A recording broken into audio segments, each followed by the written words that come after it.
as a child to over-focus on feelings and on emotions. Many children already find it difficult to distinguish between whether their feelings are accurate or not, whether their feelings are true or not. And it's usually in a very trusting relationship, in a therapeutic relationship, in a parental relationship, where the child is much more open to internalizing the suggestions of the parent, such that they would start prioritizing these suggestions as opposed to believing their own feelings all the time. Welcome to the Critical Therapy Antidote podcast.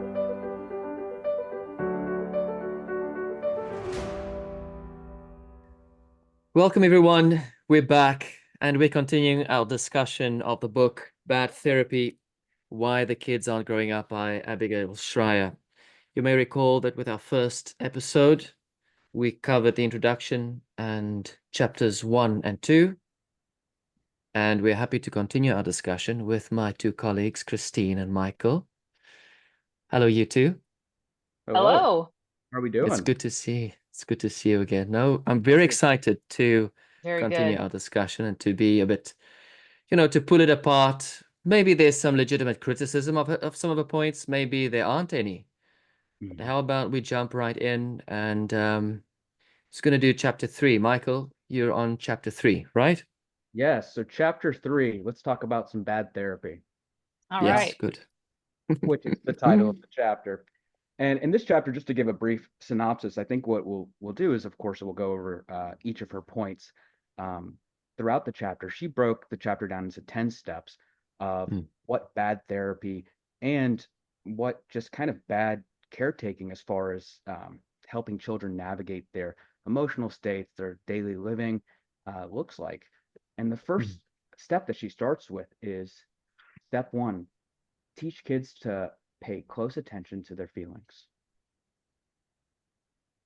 And so in this section, she started off by really talking about this tendency to, and I think this kind of dovetails with our last conversation, have children hyper focus on their emotional states as a point of reference for everything that they do in life, leading them into maybe this state of fixation and perseveration on how they're doing in relationship to anything that they're engaged in.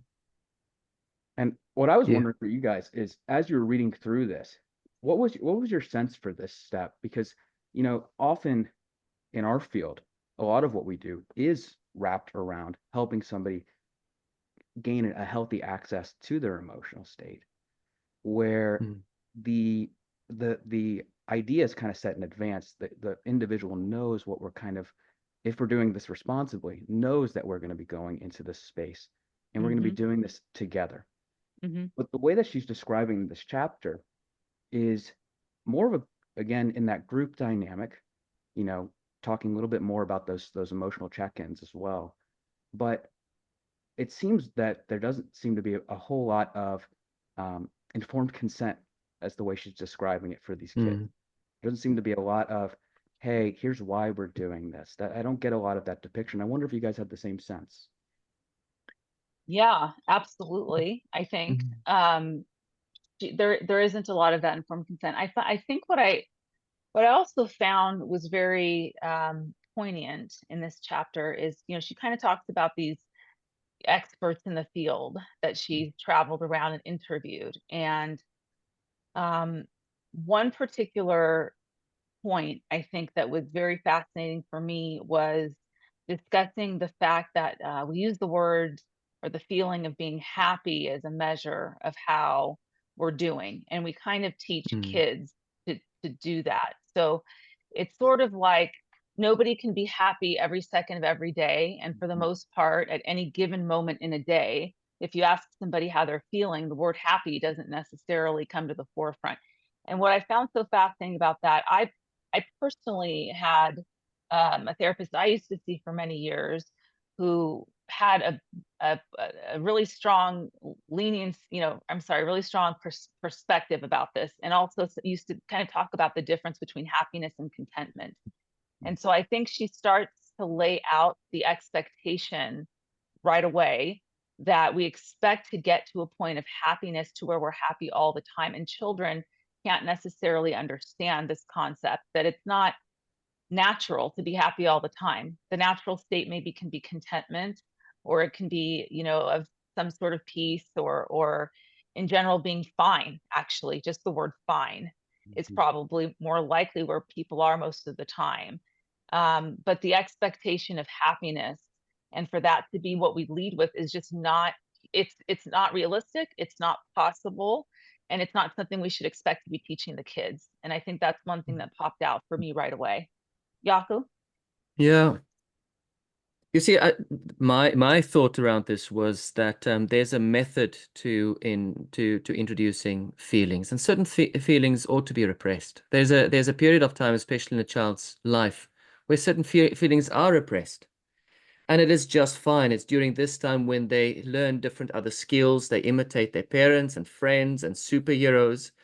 And by doing that, they internalize through their identifications. They internalize certain, and they discover certain skills about themselves, and they learn certain skills. And eventually, these skills will come into play when they're older, when they need to think about their feelings, when they need to self-regulate more intentionally. But as a child, to over-focus on feelings and on emotions, many children already find it difficult to distinguish between whether their feelings are accurate or not, whether their feelings are true or not. Mm-hmm. And it's Mhm. usually in a very trusting relationship, in a therapeutic relationship, in a parental relationship, where the child is much more open to internalizing the suggestions of the parent, Mhm. such that they would start prioritizing these suggestions as opposed to believing their own feelings all the time. So when kids are encouraged to focus on feelings at the school level, in a class, in a group, among kids who are as scared and as uncertain about their feelings as the child themselves are, that's risky. Mm-hmm. And it can easily catch fire, and one child after the other can start dysregulating without the teacher having the skill necessarily to contain that again. Mm-hmm. That is rather scary. Yes. And many of these, and look, and I've listened to some of these teachers, and I've seen some Mhm. of them, TikTok clips being shown on Twitter and on YouTube. They've no clue. They like inducing the children to grovel in their feelings. Oh, and they love it. They love this dysregulation, because then they are the heroes of these children. There is I don't know, there is an emotionally incestuous thing usually playing out among these teachers who've bought into this technique of having children focus on their emotions all the time.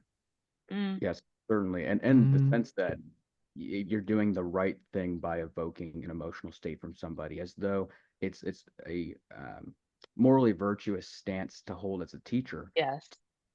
potentially evoke a negative state from somebody that was, mm, in their view, potentially, maybe they're thinking of it as being hidden away from public knowledge. And mm, when I read about these dynamics, and I know we'll get into that a little bit more in terms of groups, I think about the self-consciousness that can come with that group dynamic, that natural all eyes are on me, and mm, also that internal my eyes are on me Mm. experience for a child. And I take I kind of felt myself pause as I was reading it, thinking through what that experience must be like for a child, in particular when they're being rewarded for that emotional self-expression. To what Mm-hmm. degree is that authentic under those circumstances? Mm-hmm. When mm, when you find yourself wanting to mold into the group effectively, if the way that is established is through, well, maybe negative emotion being drawn out mm, of a neutral point, let's just say that point of contentment, I, I I don't see how that's particularly productive for that child, especially if we don't know what that child is experiencing in their own personal lives, what we're Mm-hmm. evoking from mm, them. mm, And then a child sees that there is some sort of reward for expressing a negative emotion or a sad emotion. And what does mm, that do? That sort of encourages kids who might otherwise have been fine or been okay to go and do a deep dive to reach, a point where they're able to pull that emotion up, evoke, that emotion is evoked in them so that they can receive the same level of praise. This is why I have such issues with everybody getting first place in the classroom, so to speak, where there's no such thing as layering, you earn a first place, a second place, a third place, etc., and that you're not going to win at everything. That's where it becomes, for me, very a point of contention, I think, because that's an example of what we're trying to, or what we're encouraging by doing everybody gets first place.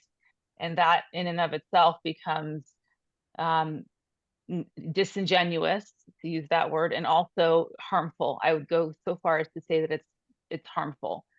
Yeah. We only get rewarded if we're feeling sad or if we're feeling, hurt by something that's happened. That's when we get and the reward is attention from the teacher, and it's also feeling bonded with your other fellow classmates.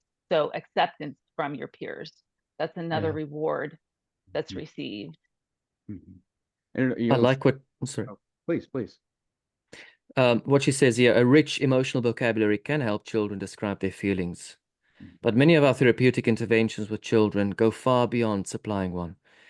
We're basically telling them that this deeply imperfect signal, that is, what they are feeling, is always valid, it's always important to track, pay attention, and then use to guide your behavior. Use it to guide how you act in a situation. And that is most problematic. And just to your point, Christine, with this the secondary gain, the secondary reward in being emotional and fragile and dependent all the time. What gets celebrated is the emotional expression and the suffering as opposed to the overcoming. Yeah, Mhm. Mhm. very Yeah. well put, as opposed to the overcoming, the resilience. Yeah. And you can imagine somebody who's trying to stay consistent with themselves. Let's just say somebody who's trying to view themselves in a, as a good individual, seeing that as being a metric for what that goodness is, and becoming naturally oriented to sticking to trying to find those emotional states that will provide them that reward. Mm. Perhaps, in anticipation for the next time that they're going to have an emotions check-in or a feelings check-in, perhaps unconsciously, there's the potential to start to try and almost hoard these emotional experiences or take note of them so that they're more available to you in the future. There's certainly a possibility for that. And Mm. I think that kind of leads into the second part Mm-hmm. here, which is just bad therapy step two, induce rumination. Mm. And for here, she's really starting to tamp down on this almost dependent mode of being as it pertains to focusing on one's thoughts. This, Yeah. she said, um, prove to a patient that rumination is an unproductive mode of thought and train them to stop. Training them to stop is part of a natural intervention in helping somebody who is stuck in a rumination cycle and it finds Yes. themselves perseverating. But what she's describing here is the opposite, inducing that rumination cycle, not Mm. Yes. providing them the available skills to stop this, but actually teaching them to perpetuate it. Yeah, this thing about inducing feeling all the time. You know what? When the child is feeling something, of course, tend to that feeling. Use that as a learning opportunity. Uh, uh, you know, teaching the child to understand what they're feeling, how they made sense of what just happened, but also being open to maybe alternative ways of understanding this incident. As these incidents arise. But to artificially almost broaching it all the time, it feels so intrusive. Yes, and I'm glad I'm Yeah. happy you said artificial because all of this feels so synthetically induced. This is Yeah. Mm-hmm. there's Yeah. not an organic element to this where Mm. a kid is bringing up these emotional experiences and then we're being reflective or reflexive in the moment and available Mm. to what the child needs, but rather it is that induction, it is that going and trying to almost rake up an emotional state as though that is the right thing to do for a child. Yeah. Yeah. without giving tools or helping the child learn, because it's probably a concept that's too sophisticated, but steps on how to stop rumination. You have an adult client that comes to you that continues to ruminate, and it's part of their kind of pathology or pathological way of thinking. One of your jobs as a therapist is to help them recognize that rumination, find out what purpose it serves essentially, and then eventually help them develop some tools to actually stop ruminating, or Mm, to, change direction with what you're thinking about and how you're feeling. That's not mm. something that we can necessarily teach children in a very smooth and sophisticated fashion. They just don't have the emotional and the mental sophistication yet to be able to No, learn those things. no. So we've opened this door, and now this door is a floodgate, and we have nothing. What are we doing with all of this? Now we have no way to Yeah, stop that, no way to manage yeah. or contain. And I mean, they need the way children explore and experience emotions is also in movement and in play and in engagement. To give them rich linguistic vocabulary may not always be fitting or age appropriate for their development. It is just the wrong way around. Yes. Right. And depending Yeah. on the age we're talking about, the ability to make that differentiation when we are given Mm, that vocabulary, the nuances between experiences, it can vary quite drastically. So, one of the things I take note of as I'm reading this book is trying to pay attention to if there's a specific mental juncture that we're discussing. Um, Sometimes it's not 100% clear as to whether we're talking about maybe younger kids in kindergarten or preschool versus a fifth grader versus somebody who's in high school. And I think that changes the tenor to some degree of, mm. what the potential risks of having these conversations look like. In particular, providing this vocabulary to younger kids, having that ability to make those differentiations, to get beyond the black and white, seems like a higher risk to me. And I wonder if that's the same sense you both have had. Yeah. Hmm. Cognitively, Mhm. a child's capacity to think in abstract terms only starts emerging around puberty and adolescence. I mean, and according to this book, they're already doing the abstract thing at much younger ages. It just doesn't feel natural to me. It doesn't feel right either. I would say No, morally and no, ethically right. yeah. And it's caused me to do a little bit of reflection on my child patients or clients throughout the years, and some of the things that we talked about. And it kind of continues to always go back to when they're, these ages and they're being brought in for therapy. A lot of the work, and she talks about this later, I know I'm jumping ahead and we'll get to it, is actually with the parents and it's with the family. It's not necessarily with the children themselves. So we're kind of evoking all of this in them. In a lot of ways, these children are not they're the identified patient, right? So they're the ones that are focused on as being the problem in the family or Yeah. the problem in the marriage, when really what is happening is the adults around them in their personal lives are failing them in some way, not intentionally, but they're Mm. failing them. You Mhm. can hear the systemic psychology there. Yes, yes, Professor Christine absolutely. Siefen. Mm. Yes, Right. I think Yes, I know. that's I did teach a lot of family therapy, so that but was that one of my harkens back favorites. to our first conversation, Christine. I think this was one of your points Yes, when we met, Mm. which is that this type of interaction has the potential to fracture attachments with yes, meaningful caregivers, yes. whether it's parents or anyone else in a child's life. And that moral feeling perhaps that this feels wrong, maybe that there's a moral prescription that seems to be taking place here, in Mm. which one must fall in line in order to appear appropriate to the norms that are being established in the group. And Jaco, to your point, without the ability to properly abstract and understand one's emotional state, I'm just imagining just this induction of stress, this stress to find, and maybe not for everybody, but for some, to find these emotional states in a way that falls in accordance with the group. And I know I'm kind of repeating myself here, but Mm, that Mm. really stands out to me as this yeah. group dynamic that seems to be unfolding, and this Yeah. sense of moral virtuousness that's taking place of, well, a child was crying today. They were feeling their feelings. They're doing the work that they need to do. And it leaves me questioning what work. What was it What's that the work? what's the work that Exactly. they're supposed to be doing? Mm, They're at school. Yes. That's what they're supposed mm. to be doing here. I think she touches on it, going through like state versus uh, what was it, process versus Task. task oriented. Mm-hmm. State orientation versus task orientation. Yeah. Mm-hmm. I think we were covering quite a few steps here. Yes, we Where were. we were even Christine, you were covering step 3, make happiness a goal, but reward emotional suffering. Mm-hmm.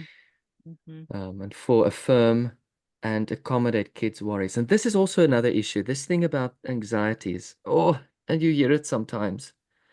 Look, I think my issue is more with teachers here, because teachers are the new experts, you know. They Yes. dish out they Right. dish out diagnoses to their heart's delight. Mhm. And you can tell, they know the children very well, and they would say things like, little Sally, no, no, no, little Sally, this activity makes her very anxious. Okay, so what are we going to do with little Sally? No, no, no. She's going to sit with teacher. Mm-hmm. There's this over accommodation of anxieties, as opposed to actually helping the child confront those anxieties, recognizing that the way they understand the situation, regardless of how much anxiety it induces in them, might not be the problem with the situation, but the way they understand the situation. When they The think about difference it. Mhm. between symbolic equivalence versus symbolic functioning, the psychoanalytic terms.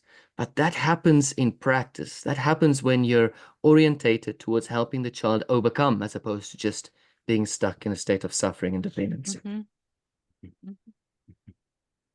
And I have to say, I have a family member who is a special education teacher, and she has a counterpart, and they both share kind of the responsibilities.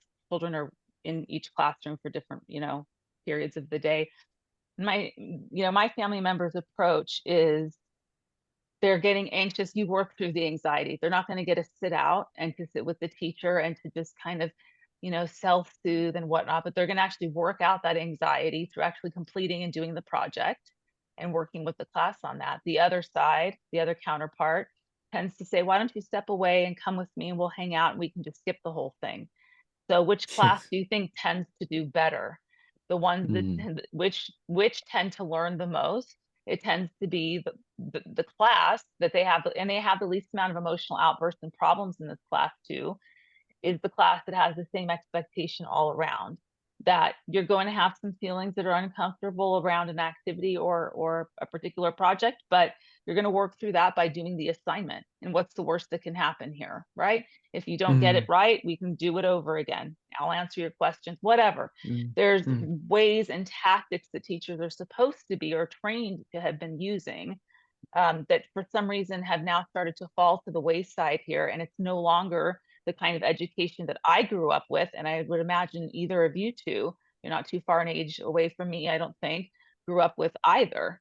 Right. mm. And so it's a different structure now. And we didn't see all of this in classrooms as kids, not to No, this extent.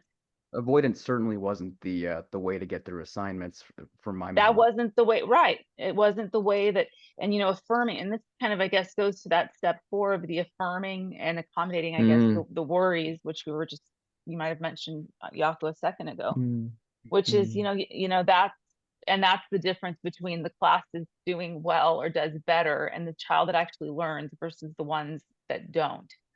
Um, and I think, anyway, I'll hold my next thoughts as we continue to move on. Well, I mean, to your point, I mean, when it comes to avoidance versus the scaffolding that a teacher can provide in managing more emotionally eliciting experiences, whether it's an assignment, whether it's something interpersonal with a classmate, Mhm. whether it's dealing with authority within the school, she talks about exposure here in this step 4. Yes. And Yes. as I was mm, reading through it, I think the thing that stood out to me was when we're talking about exposure, we're talking about something that's a graduated experience for someone. You don't flood them, you don't throw them in. If they Yes. are having, but you certainly don't teach them to avoid. You don't Yes. no. throw them into the deep end of the pool, but I would You imagine as a titrate. you titrate, Yes, nice. you give them that ability to break it down Mm-hmm. voluntarily with your Mm-hmm. assistance in regulating emotion or breaking down the tasks into something that's manageable over time. But Mm. the opposite of that being, okay, we're just going to run away from this and see how Mm-hmm. we feel about it the next time it comes up, or maybe something more significant or more difficult comes up, Mm. never developing a baseline or a threshold for the stress or the emotions that do come up. Seems like a very backwards way to help a child Mm-hmm. really adapt to the And circumstances. isn't that as a valuable tool to learn as an adult? You learn that in school on how to break things down into smaller pieces, right? So that a project, a task isn't so overwhelming. That's a life skill right there. So when we're talking about teaching life skills in school, it's not about, necessarily the social emotional learning where everybody's flooded in emotion all day, all the time, and that's become the kind of the foundational piece of the class, but it's about Mm. learning life skills on how to survive in the world as an adult when you have overwhelming tasks, you have overwhelming amounts of anxiety about completing something. How do you do that? How do you break that down into smaller pieces? And how do you work through that? Those are the life Mm. skills that are going to be best used, the critical thinking component of this, right? Which is different from obviously the way critical thinking has now turned into critical theory, which is a completely different topic altogether. Yeah. But this critical thinking in its basic Yes. form is all about being able to do that. And that's where Yeah. kids learn, they start to learn that in school when they do have overwhelming tasks. And going back to As what y'all, opposed well, to, just going back to what you were saying mm, about the experiential component of that development, mm, this is not those life skills. That's not an explicit thing that you're saying to a child necessarily. That Exactly. you may point it out depending on the age, but that explicit, you're going to need this later. No, we're just modeling it We're now. just doing it now. That's it. Hmm. mm. Mhm. Um, so it's almost like this over focus and over accommodation. The other step is monitor, monitor, monitor, and that leads to debilitation. And it's almost like you prioritize your internal experience above everything else. That teaches a child that sometimes they have an excuse to opt out. Hmm. Mhm. That's Mhm. like the worst. It's like the worst lesson a child could be taught. Hmm. Sometimes you have a good enough excuse.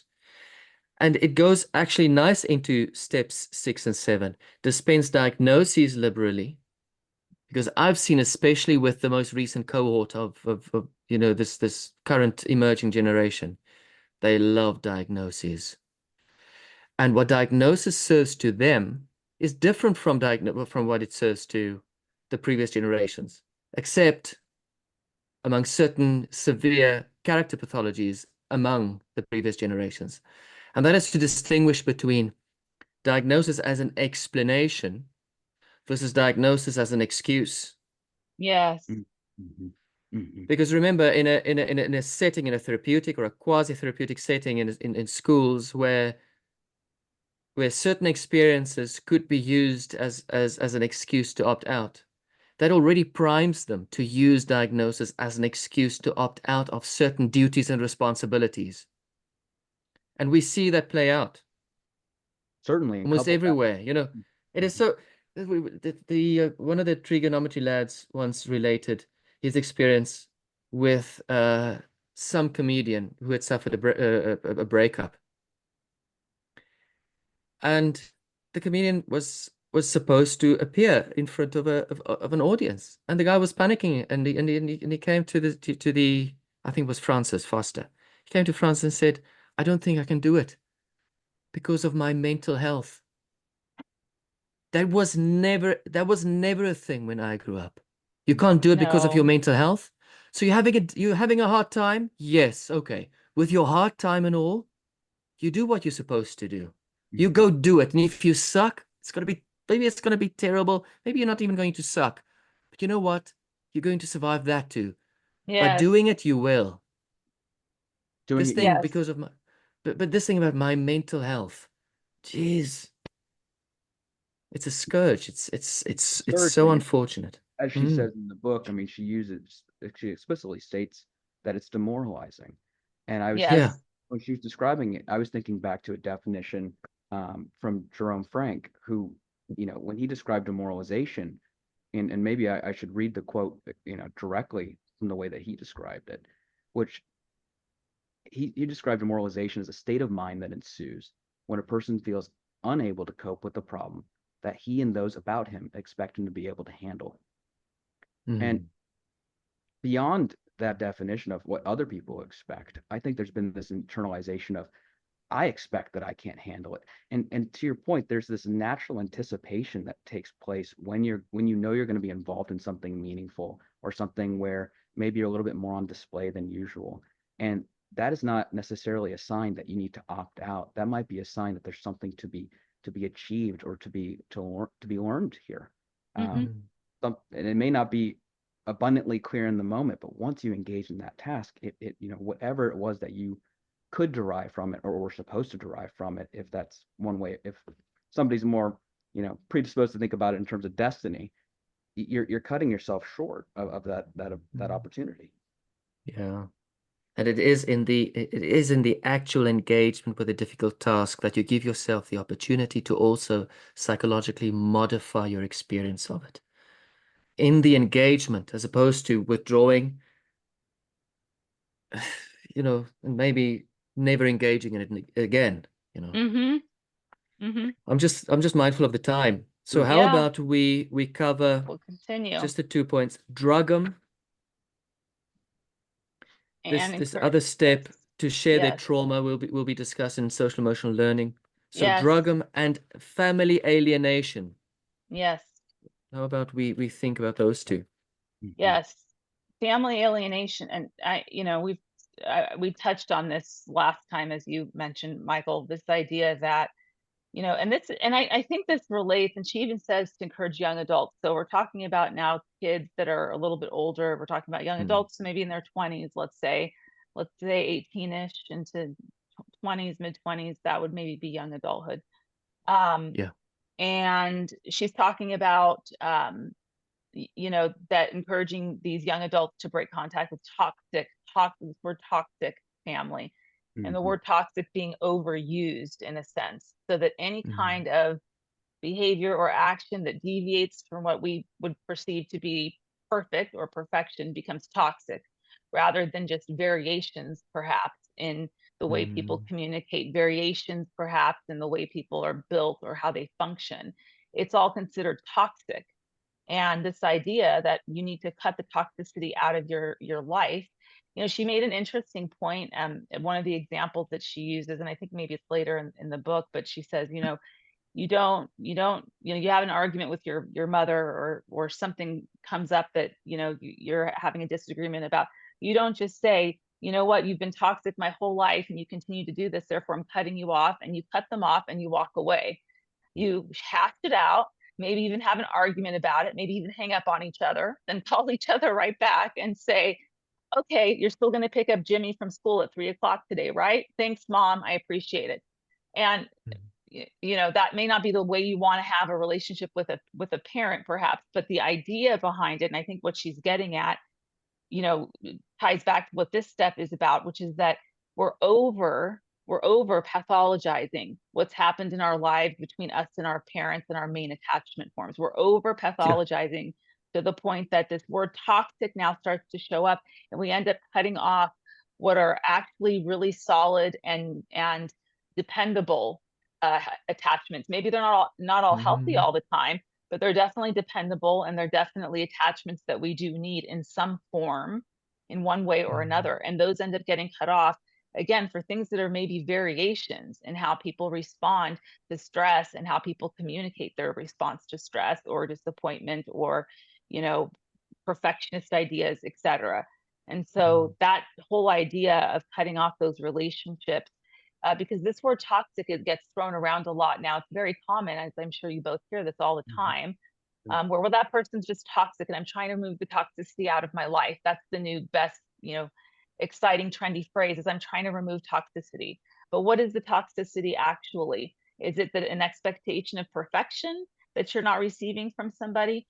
Are you the person that is maybe responsible for that toxicity in your intentions and the way that you communicate and your expectations? Where is that actually coming from? And Yeah. starting off here, can be problematic, as we've said, with just and forget having attachments with parents, even romantic attachments and romantic relationships. How many times could each of us have cut off a romantic partner because they were toxic, when really this had more to do with differences in maybe communication styles, differences in maybe somebody's trauma maybe is interfering in how they communicate with somebody else, but it doesn't necessarily mean that it's toxic. It might need some work, Right. we'll And say. Precisely. it speaks to that need for therapists to be very aware of their countertransferential reactions when Yes. when clients are speaking about their loved ones and their personal experiences. Yes, a part of our role is certainly to attune empathically to our client, but not to be overcome by that, not to take on this desire to maybe run away or get away from the emotional experience, and Mm. certainly not to explicitly guide somebody towards that. In my view, Collude. collude and unresource as opposed to resource somebody. If we have a difficulty with mom, which is one of the examples she throws out, and we need to hang up just to get ourselves back, back in working order so that we can have a conversation again. This is a great opportunity for us to start talking about communication skills. Mm-hmm. This is a great opportunity for us to talk about what we can and can't expect from the relationship. Mm-hmm. Mm. It's also an opportunity to inadvertently rupture the relationship if we're not Yes. mindful of how we're responding. Mm. Yes. Very good. Absolutely. Which leads into, I think, 10 as we're moving along, which is treatment dependency, and Mm. creating that treatment dependency where we become dependent on the therapist in some ways, in order to make decisions, in order to solve problems, or to assume that the therapist is always right. Um, when the therapist is really only getting one side of the story, if we really think Of about course. that, you're just Mm. getting one perception and one experience of an event. You're only getting one tiny viewpoint. You're not seeing the overall picture as a therapist. And that's part of what the blind spots are that therapists tend to fall into all the time. It's especially when you have a likable client, it's very easy to fall into the blind spot and to Sure. always affirm and side with, so to speak, what the client is telling you, rather than taking a step back and looking at this from a broader perspective, or encouraging your client to at least do so, or to at least recognize patterns that your client themselves are showing in relationships. Again, maybe they're the toxic one, not all the Mm. time, but maybe that's where the toxicity is actually originating. So Yeah. this idea that you're now becoming dependent on your therapist, that gives the therapist a lot of power, which I think I had said at the last episode, is that we have a great deal of power when we walk into a room. Automatically, we're looked at as an authority figure, or an authority on life, on how to live life. I can't tell you how many times I've heard clients say, well, you must know, Christine, aren't you the expert? That phrase Mm. alone, right, is, this assumption that we're going to know better than they're going to know their own world. Yeah. This Suddenly, idealization. right, Sure. sure, The Absolutely. idealization. And also this is a sure recipe to lead to societal decay. Sure. This idea of you can write off your family. Yes. Go no contact. Yes. I mean, this is go, such pop psychology YouTube uh, advice, go no contact. So nice. In the meantime, you never learn to repair. You never Yes. learn to reflect on your contribution to the Yes. toxicity. And Yes. and and this frame needs to be set right from the beginning that whatever you bring into therapy, we're going to think about this because it suggests that maybe the thing you experience is not the thing in itself.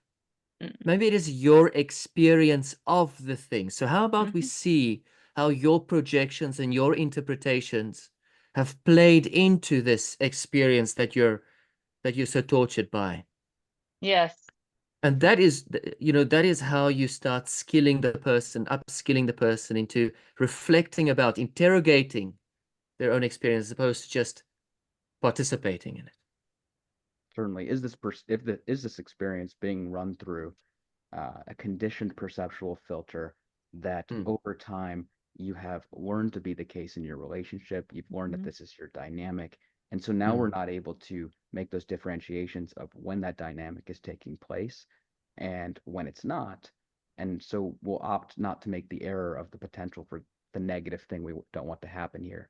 And we'll just go ahead and throw it into that category, disrupting the relationship altogether. Yeah. Yeah.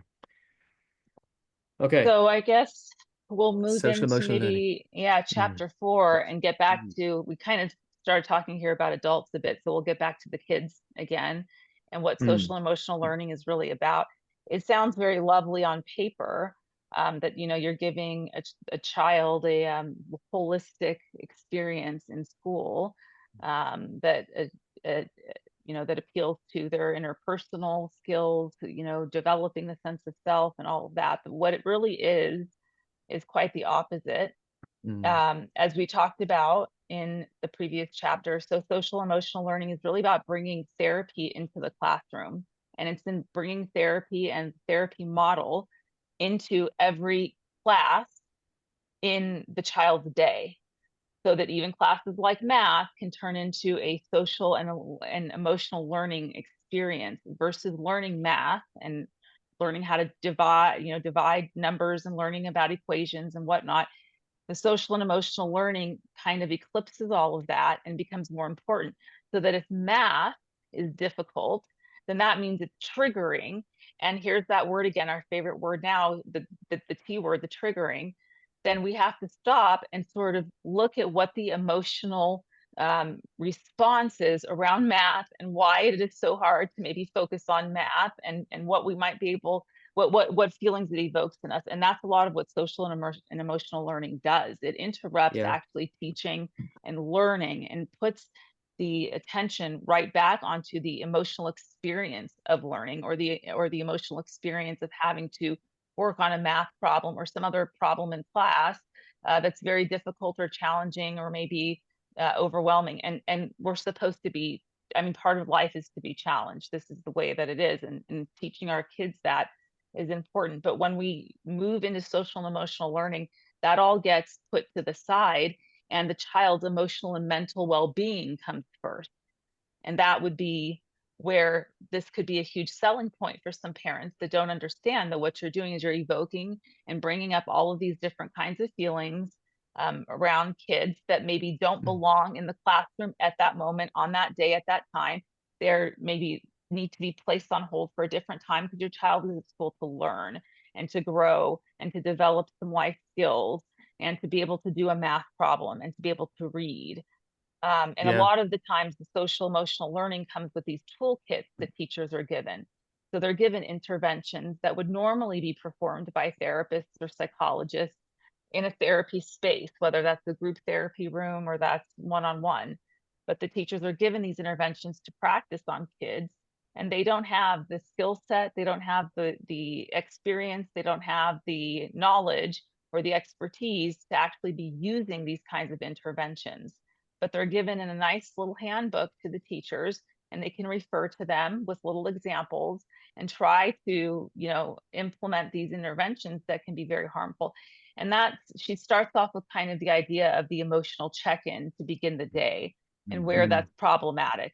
And sometimes that seems like a wonderful, nice thing to do. We just want to check in with everybody.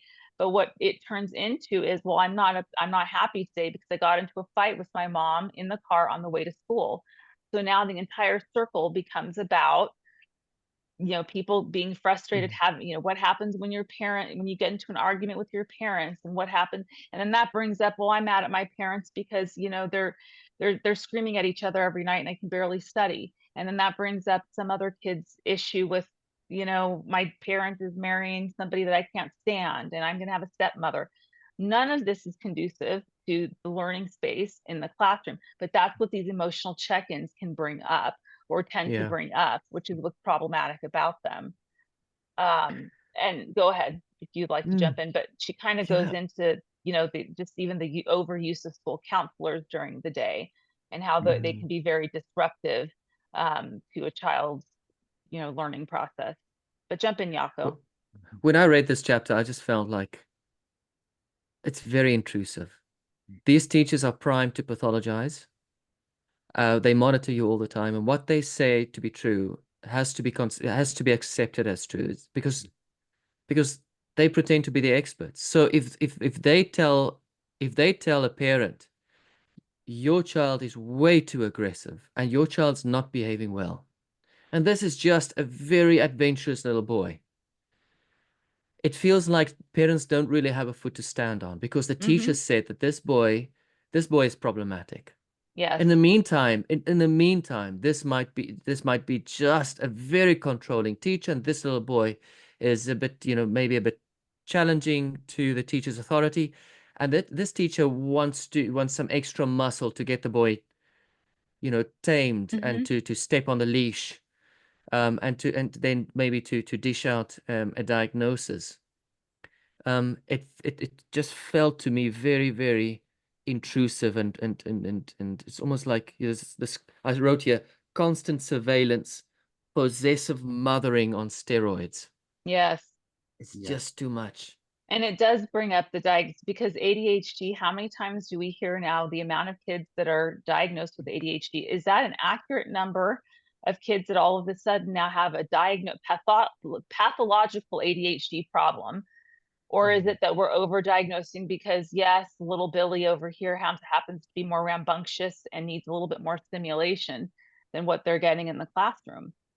Michael, do Yeah. you want to jump into that? Or are we potentially dysregulating? I know the word comes up Yes, quite often as being the buzzword now. Are we unintentionally dysregulating kids through these dynamics, which sure. having an impact on their ability to stay present in the school environment, to stay engaged in the school environment? Um, I think we have to explore the possibilities that a lot of what, or some of what we're seeing with kids may be a direct response to some of these strategies of engagement. Um, Mm, it's certainly a possibility. But when we are looking for pathology, if we're looking to find ADHD or something along those lines, and mm, we're sending kids for testing, we're trying to make these evaluations. I guess a concern that comes up for me is that if we're looking for the possibility, are we going to increase the chance that we're going to find it or find Sure, it deeper at least? sure. and to drug them, you know, Hmm. methylphenidate, or Ritalin, as we know it. It Yes, really it really reduces the instinct to play in mammals and in children. It really yes. interferes with the development of the frontal lobes.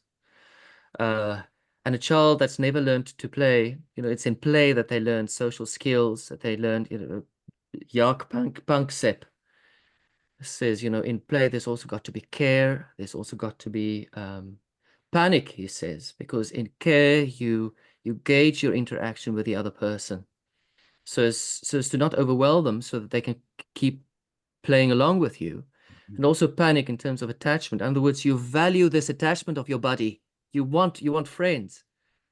And it is in play. It's in the actual embodied engagement in these things that children learn social skills. Hmm. But now what they're proposing is you need to teach the child to be able to endure sitting down. In the meantime, Mm-hmm. this child is full of energy. And if this child has difficulty enduring this sitting down and staying quiet, you drug the instinct out of them. Yes. Hmm. Hmm.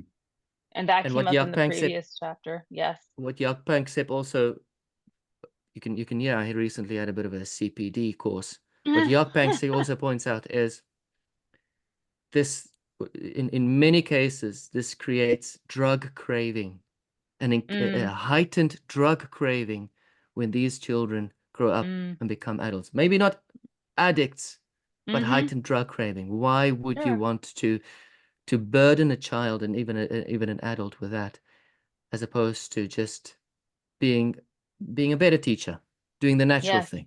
Right. Yes. In line with that over medicating, muting Mm. natural emotional experience so that when the stuff Yes. isn't available to somebody, I almost imagine a volume being turned all the way up. And now the Yes. sense that, well, I don't know what to do with this overwhelming emotion. And then we're talking about that drug dependency even further. This is how I manage that emotion. This is what Mm-hmm. I've known. This is what I've learned to do. Mm-hmm. I want to come to Absolutely. these check-ins, and I see our time's almost over. But I want to my question was, why are these group-wise check-ins potentially iatrogenic and harmful to Mhm. children? Mm-hmm. And the few points I wrote down was, it first of all leads to destabilization of other kids. Mm-hmm. Mhm. Secondly, it exposed the other kids to age inappropriate information. Maybe there is a traumatized child. Mm-hmm. Maybe they witnessed or endured some form of abuse at school, at home. Yes. Why expose the other kids to that information? It's age inappropriate that the child has gone through that already, but why expose it to the other, expose the other kids to it? The third point is, um, children lack the emotional resilience to regulate, particularly in groups. That is why, like I Yes. said, they catch fire. The one baby starts crying, every other baby starts Yes. crying. The Yes. one child starts crying, uh, I can't think of anything beneficial in that exercise. There Just one, isn't. just Yeah, one go ahead. last point. Go Mhm. ahead. They risk further exploitation by making sensitive, private, secret information public knowledge. Yes. That And I child will always be remembered as the child with whose parents beat each other up. That's right. That ties into what I was saying a little bit earlier, where when you have the check-in and the teacher says, how are we feeling this morning? And one child says, well, I got into a big fight with my parents, right? And I'm very upset that the catching fire starts to happen. It ties right Mm. back into kind of those examples that I was giving, but you put it in a really eloquent way, Jaco, to really get through and explain Mm. point by point why those check-ins are a problem, Mm. and why they're not, that this is not the place to do it, is in the classroom. And I think in just in mind being mindful of time, just stepping back to socio-emotional learning kind of generally, she Yes. describes going to these teacher trainings. I believe she said she was in Anaheim, and she describes her, intention to question some of the let's just say collective wisdom of those who are pushing this mode of interaction with kids, and the reticence, the tension that she felt when trying to speak up even a little bit. I know it's completely away from this topic, but it reminds me of that that same hesitance you might find in something like a DEI course, or something where Mm, there is an absolute, socio-moral prescription in advance of the experience, and to step away from the dogma or the accepted facts of the group is extremely costly. Now, yes. of course, she's not actually an insider, so she's, maybe a little more apt as a journalist to be able to ask those questions. But the way she described the interaction with the teacher next to her, who just kind of just Mm-hmm. slammed up and was like, I don't think we're going to have this conversation, became the felt sense.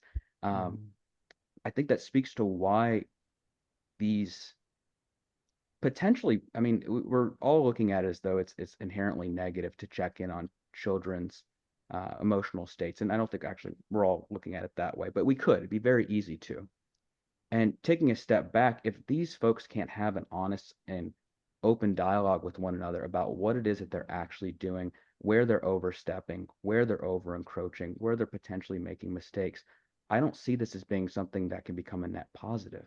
It seems like it Yes. continued to propagate these negative experiences for kids, whether it's these kind of the domino effects, amongst children, where one child expresses something that's emotionally eliciting, and another child who's maybe having a transient experience starts to talk about that as well, becomes emotionally elicited, and then you just kind of Yes. the ripple take place. And without that honest dialogue, I don't know that this is a particularly productive way of teaching kids just about anything.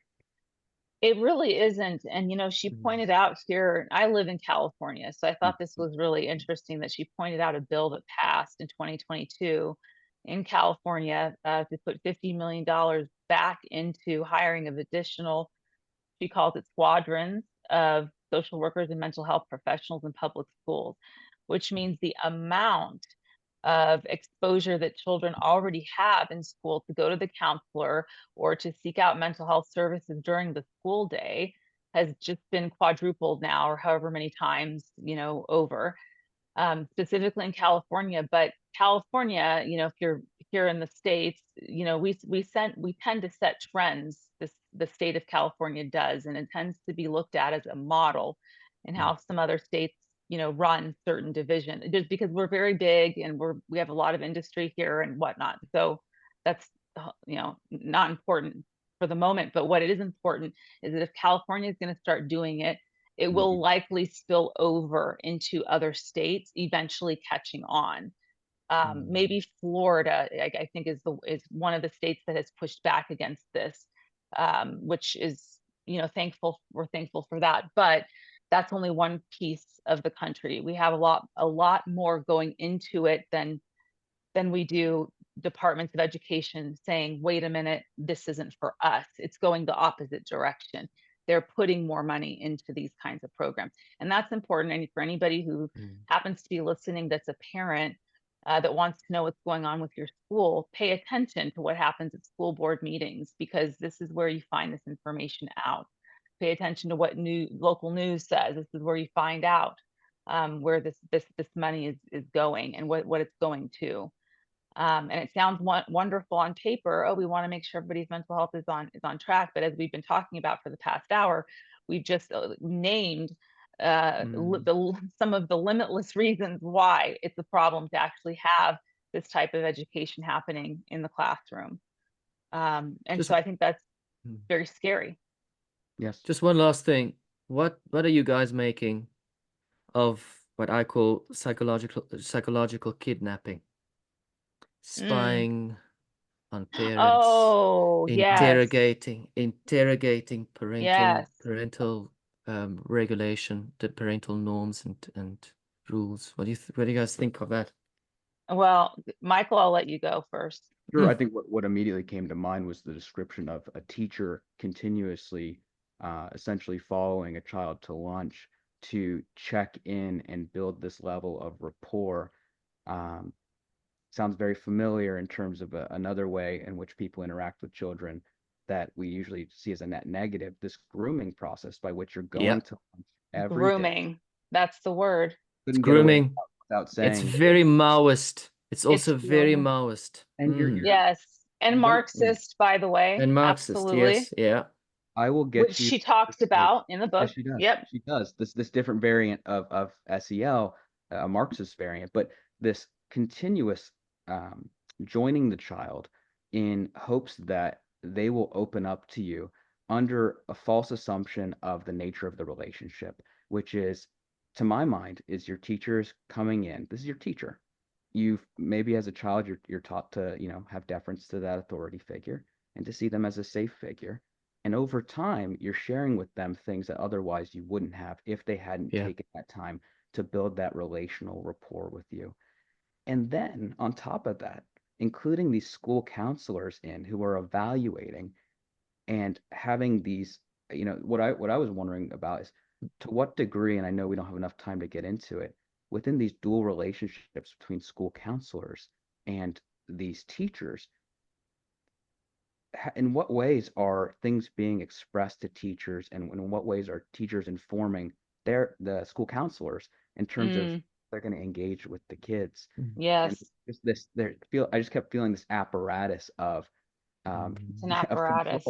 It's control. an apparatus of control. And it reminds me, quite frankly, of, Nazism, okay, turning in your neighbor, right? Spying on Yeah. your neighbor and turning in your neighbor, for being a Jew or whatever it is. And in this case, parents are on Yes. trial. Now it's the parents who are on trial, turning in your parents, right? And it's for them Yeah. being, transphobic, homophobic, all the obics, right? That They have the traumatized child. they absolutely. We figured it out. Mhm. That's right. And it reminds me of just of some very, dark times in human history that we've experienced, and a return to that by using this technique. These people know exactly what they're doing. Yes, They they know do. exactly what they're doing. They do. And the very loyal teachers just faithfully execute what they're supposed to be doing, right? Well, They know exactly what they're doing. and I think Abigail knows what they're doing too, because she mentions the Chinese Communist Party and this being a tactic of theirs, right? She mentions that at some point in this chapter toward the end, and it being very reminiscent of that. So I thought that was fascinating that she would actually bring Maoism, Marxism, and the Yes, Chinese tightened Communist in there too. Party into the conversation, because, those of you who know me well, probably the two of you know this, maybe. I think this is all part of a sinister agenda, as you all know. And so, Yeah. so And this to me just shows another unfolding of what that looks just like. just to give the devil his due, even if there are individual teachers who think they're doing this for the good, they think they're Sure. for the right reasons. Let's just say that that's the case for certain individuals. The very fact that they can't actually take time with one another to question their activities, I think that really was highlighted for me. Just Yeah. points out the ability to again perpetuate the negative dogma and the negative activities and goals that can have detrimental effects on kids potentially for a lifetime. Yeah. Yes. All right. I- Thank you Absolutely. everyone at home. Thank you for joining us. Next time we're going to discuss chapters 5 and 6. The schools are filled with shadows. Oh, can't wait for that. Here we go. And Yes. chapter 6, Trauma Kings. That's it. Thank you very much for Thank your you. ideas, guys. See you Thank soon. you. Thanks, guys. Bye-bye.